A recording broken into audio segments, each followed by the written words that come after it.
भारतीय बाजार वैश्विक व्यापार युद्ध की आशंकाओं से धराशायी। 7 अप्रैल 2025। वैश्विक व्यापार युद्ध की नई आशंकाओं के चलते आज भारतीय शेयर बाजारों में भारी गिरावट दर्ज की गई। बीएसई सेंसेक्स 2226.79 अंक 2.95% गिरकर 73,137.90 पर बंद हुआ, जबकि एनएसई निफ्टी 50 में 742.85 अंकों 3.24% की गिरावट आई और ये 22,161.60 पर सेटल हुआ। इस तेज गिरावट से निवेशकों को भारी नुकसान हुआ और शुरुआती कारोबार में बीएसई सूचीबद्ध कंपनियों का मार्केट कैप 20 लाख करोड़ रुपए से ज्यादा घट गया। इस बाजार गिरावट का मुख्य कारण वैश्विक व्यापार युद्ध की आशंकाओं का फिर से बढ़ना था। अमेरिकी प्रशासन द्वारा आयात पर संभावित नए शुल्क लगाने की कठोर बयानबाजी ने दुनिया भर के निवेशकों को चिंतित कर दिया है, जिससे वैश्विक आर्थिक विकास और कॉरपोरेट आय पर नकारात्मक प्रभाव पड़ने की चिंताएं बढ़ गई हैं। कमजोर वैश्विक संकेतों ने भारत में नकारात्मक भावना को और बढ़ाया। अमेरिकी और यूरोपीय बाजारों में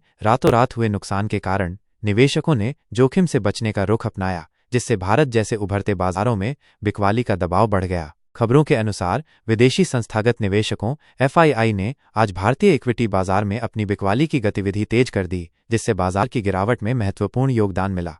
वैश्विक कारकों के अलावा कुछ घरेलू चिंताओं ने भी मामूली भूमिका निभाई। लगातार मुद्रास्फीति और भारतीय रिजर्व बैंक की भविष्य की मौद्रिक नीति को लेकर बनी हुई चिंताएं निवेशकों को सतर्क कर रही थीं। इसके अलावा आगामी कॉरपोरेट आय का मौसम भी अनिश्चितता बढ़ा रहा है, क्योंकि वैश्विक चुनौतियों का कंपनियों के प्रदर्शन पर संभावित प्रभाव चिंता का विषय है। जोखिम से बचने और एफआईआई के बहिर्वाह के कारण अमेरिकी डॉलर के मुकाबले भारतीय रुपये में कमजोरी ने भी नकारात्मक भावना में योगदान दिया। लगभग सभी क्षेत्रीय सूचकांक लाल निशान में बंद हुए। अमेरिकी और यूरोपीय बाजारों पर अत्यधिक निर्भर आईटी क्षेत्र सबसे खराब प्रदर्शन करने वालों में से था। आर्थिक मंदी और संभावित आपूर्ति श्रृंखला व्यवधानों की आशंकाओं के कारण बैंकिंग और ऑटो क्षेत्रों में भी भारी नुकसान हुआ। वैश्विक मांग में कमी की आशंकाओं के कारण धातु शेयरों में गिरावट आई, जबकि फार्मास्यूटिकल क्षेत्र ने रक्षात्मक दांवों के रूप में अपेक्षाकृत बेहतर प्रदर्शन किया।